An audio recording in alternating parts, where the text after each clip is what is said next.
Bentornati! La creazione delle maschere esprime il tradimento più grande di tutti, dimenticare che siamo Dio. Vi aspetto all'interno di questo video e vi spiego il perché.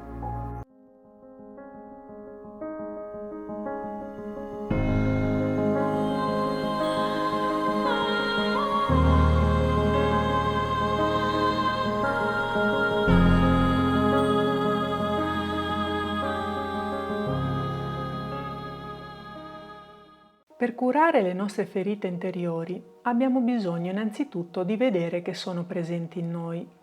I video che ho realizzato sull'ego e sulle 5 ferite servono a questo scopo.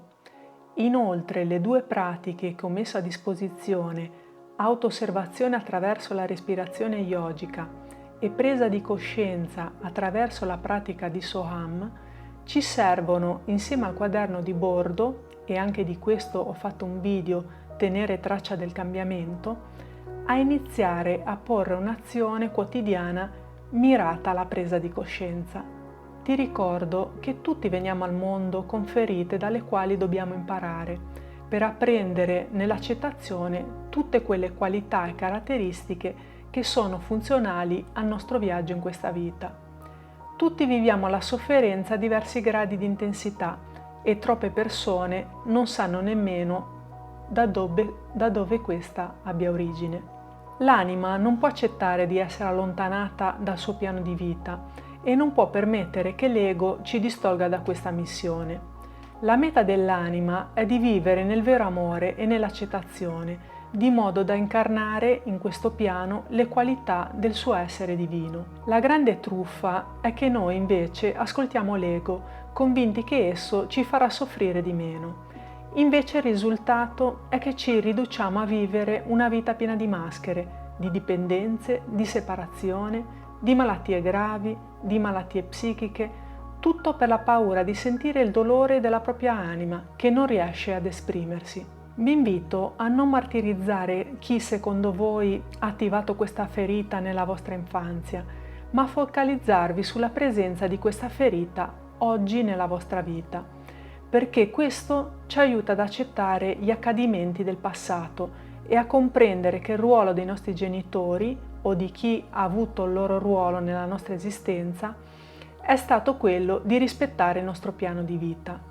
I nostri genitori attivano le nostre ferite senza rendersene conto e la nostra relazione con essi e loro con noi esiste perché tutti apprendano quello che è necessario alla propria evoluzione.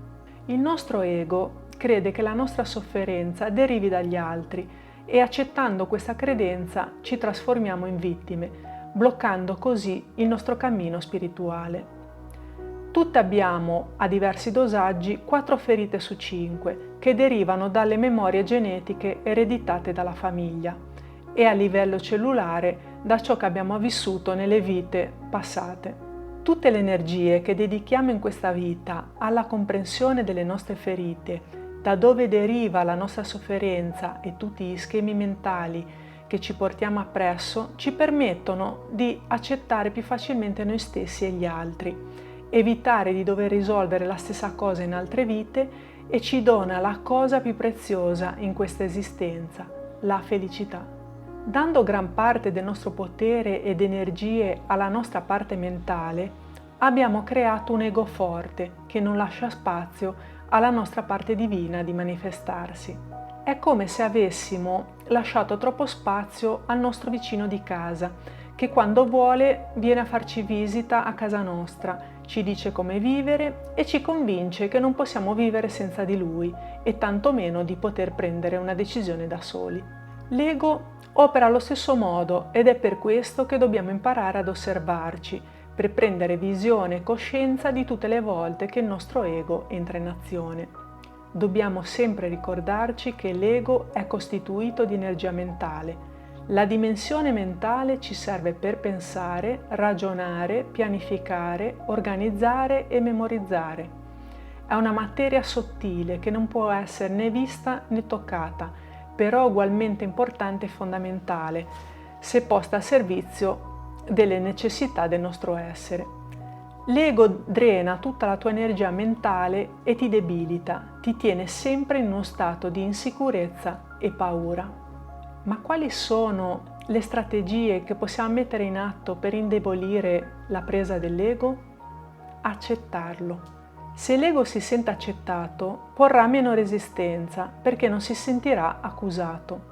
Possiamo ringraziarlo per quanto operato finora, chiedendogli di tornare al suo ruolo originale, che è quello di servitore. Ricordandoci costantemente che non siamo il nostro ego, possiamo riconnetterci con la nostra essenza divina. Siamo esseri divini che fanno uso di un'interfaccia fisico, emozionale e mentale per vivere esperienze che ci servono per ricordarci la nostra vera natura di puro spirito. Ti suggerisco di tenere sempre il quaderno di bordo a portata di mano per annotare tutte le volte che cedi il tuo potere al tuo ego. Segna le espressioni che scaturiscono dal tuo ego ogni volta che entra in azione, i comportamenti, le attitudini. Puoi chiedere a chi ti conosce bene di aiutarti a fare questa lista. Sarà normale sentire fastidio perché il tuo ego non vuole che scopri che ti sta recando danno. Tutte le sofferenze fisiche ci inviano un segnale riguardo alla sofferenza che prova la nostra anima. Un esempio, tutte le rigidità, che siano giunture o arterie, ti stanno dicendo fino a che punto il tuo ego vuole avere ragione. Bisogna che vedi che hai avuto così tanta paura di essere ferito da permettere al tuo ego di controllarti totalmente.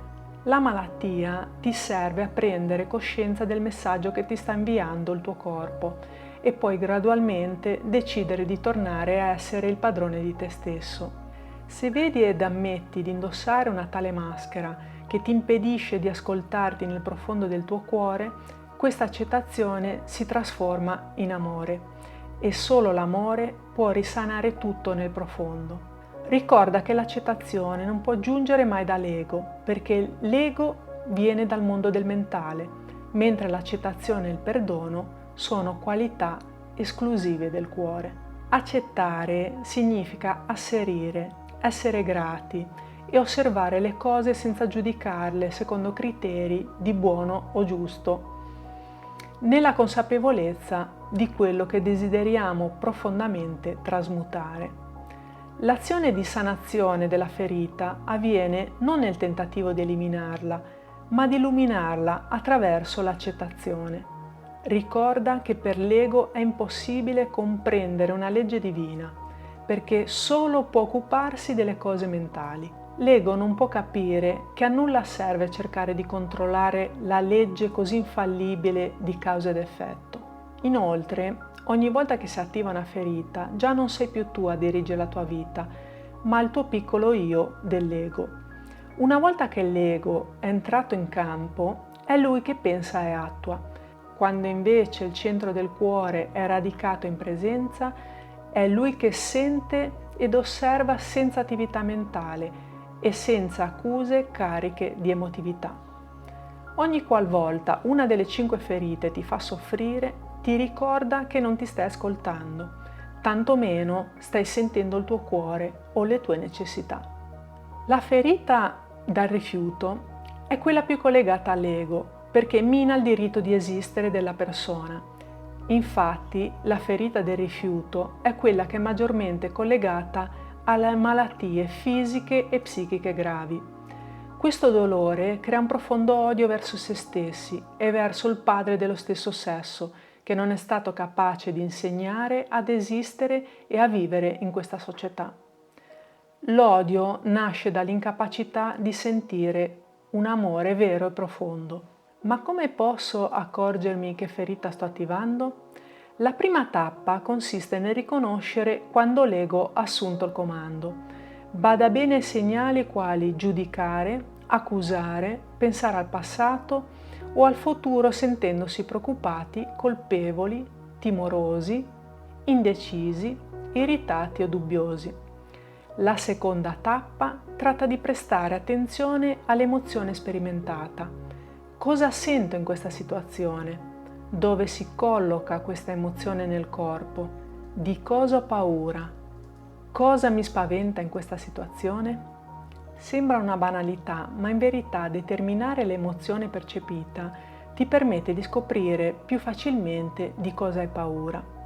Ti ricordo che la paura appartiene al tuo ego e non al tuo essere, a meno che non vi sia un pericolo di vita imminente. La maggior parte delle paure nascono da delle supposizioni dell'ego. La terza tappa invece riguarda: chi sto giudicando o accusando in questa situazione? Giudicare te stesso o te stessa quando hai paura è una reazione della ferita di rifiuto o dell'abbandono, mentre giudicare te stesso o te stessa quando ti vergogni è la reazione della ferita da umiliazione. Accusare una persona del sesso opposto sentendo una forte ira è sintomo della ferita da tradimento. Accusare te stesso o una persona del tuo stesso sesso con ira è sintomo della ferita da ingiustizia.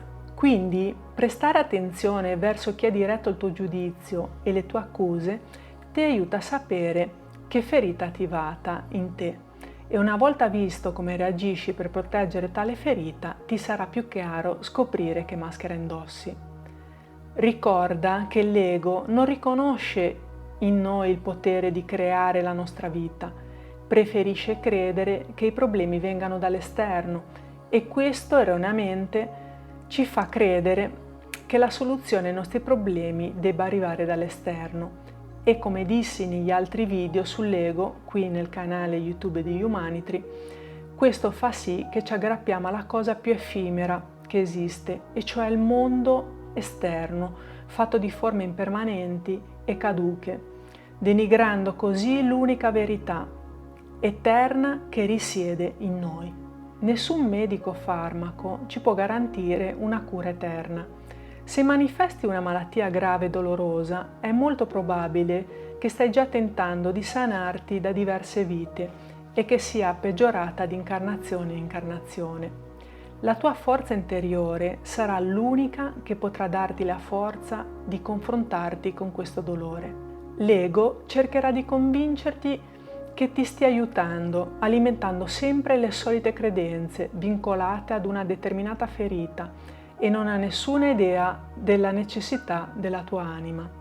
Sopravvivendo alle varie reincarnazioni, l'ego ti fornisce tutta una serie di credenze già alla tua nascita, ma l'intelligenza che vive nel tuo corpo vuole tornare al suo stato naturale originario, grazie all'aiuto del tuo Dio interiore. Questa liberazione può solamente avvenire nel mondo materiale, per questo che la tua anima anela a ritornare più e più volte. Ogni volta che moriamo, l'anima si rende conto di quello che non ha risolto su questo piano e grazie alle guide spirituali decide il prossimo piano di vita. Una volta incarnati, dimentichiamo la nostra missione e lasciamo che l'ego prenda il sopravvento. Non serve a nulla limitarsi a leggere libri, ascoltare video, partecipare a corsi o conferenze, se tutto rimane a livello mentale. Bisogna porre una scelta e applicare dei metodi concreti ed efficaci perché il cambio avvenga. Esiste solo un metodo per capire se un consiglio funziona. Sperimentalo e mettilo in pratica. Metterlo in pratica significa decidere e vivere una nuova esperienza. Questo aiuta a entrare in contatto con la tua parte intuitiva e la tua capacità di discernimento. Se l'ego si frappone, prova a parlargli in questa forma. Grazie caro ego, so che ti preoccupi per me, perché desideri che io sia perfetto, perfetta e che abbia successo. Vai pure a riposare e lasciami, ognuno inserisca quello che è più opportuno per sé. Soprattutto, voglio che credi in me, perché sono capace di gestire qualsiasi situazione e ti chiedo di non farla al mio posto. Imparare ad osservare la ferita ci aiuta a evitare che la maschera prenda sopravvento sulla nostra vita. È normale e umano sentirsi rifiutato, abbandonato, umiliato, tradito, vittima di un'ingiustizia, ma non è sano che quello controlli la nostra vita. Come abbiamo visto, per arrivare a sanarci dobbiamo come primo passo accettare la presenza dell'ego e ammettere che gli cediamo tutto il palcoscenico della nostra vita. Se diventiamo responsabili, possiamo comprendere l'azione dell'ego nella nostra esistenza e comprendere il potere creativo che abbiamo sopra la nostra vita. Quando finalmente comprendi quanta paura genera il tuo ego e come questo stato ha totalmente deformato la tua realtà, dobbiamo vedere quanta aspettativa abbiamo riposto sopra le persone e come tutto ciò derivi dalla mancanza d'amore verso te stesso e verso te stessa. Attraverso tutte queste tappe dove ti sei concesso di provare la paura che ti attraversa, hai saputo riconoscere lo schema che utilizza il tuo ego e tutta l'aspettativa che poni sugli altri, finalmente sei pronto alla riconciliazione. Puoi finalmente iniziare a vedere l'altro come un tuo specchio e comprendere che tutto origina da te, dal tuo livello di comprensione ed accettazione. La tappa numero 4 è la più importante per recidere definitivamente il circolo vizioso di azione e reazione nel quale ci intrappola l'ego.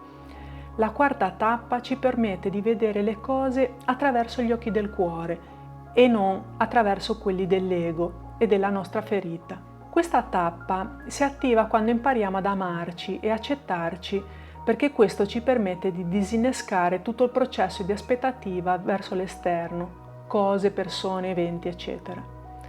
Se una madre prende consapevolezza del meccanismo di accusa che ha verso la figlia, può finalmente prendere coscienza della ferita da rifiuto e ingiustizia vissuta con sua madre. Questo atto permette di sanare tutto il lignaggio perché si tratta della stessa ferita, stesse accuse, stesse emozioni, stesse paure e aspettative che ripetute di generazione in generazione creano questo pattern. Questa liberazione mette in moto un sentimento di liberazione e gratitudine immensa. Se persiste uno stato di resistenza, sappiamo che il processo di perdono non è completo. Prendetevi tutto il tempo necessario per ogni tappa, senza sentirvi da meno o in colpa. Una volta che avviene questo perdono sincero verso noi stessi e gli altri, potremo voler condividere questa esperienza con la persona interessata, chiedendole per esempio se ha provato lo stesso tipo di sentimento o di giudizio nei nostri confronti. Lascia la persona libera di condividere se vuole, oppure accetta che non voglia aprirsi a questo confronto. In definitiva, la condivisione è un atto curativo per te, per sapere nel profondo di te stesso o di te stessa se ti sei perdonato o perdonata. Ricorda che una volta che le tue ferite si attenuano, il tuo corpo subirà una trasformazione, diventando più equilibrato, ma la vera dimostrazione del tuo cambiamento sarà come ti senti. Quando il cuore è al timone della nostra vita, finalmente abbandoniamo la critica e approfittiamo di ogni tipo di esperienza per imparare ad amare sempre di più. Per concludere, appuntati nel quaderno di bordo questi passaggi che sono una parte essenziale in questo cammino per capire in che direzione ti stai muovendo. Sai che sei nel cammino di guarigione quando sei cosciente che si è attivato la ferita, quando sei capace di osservare il dolore della ferita e ti autorizzi di essere umano. Saprai di aver superato questa fase quando non senti il bisogno di indossare la maschera collegata alla ferita e quando non hai nessun tipo di reazione. L'accettazione ci alleggerisce e allenta il dolore poco a poco e ti riporta al momento presente. A questo punto sei pronta a vedere la situazione per quello che è, una lezione di vita.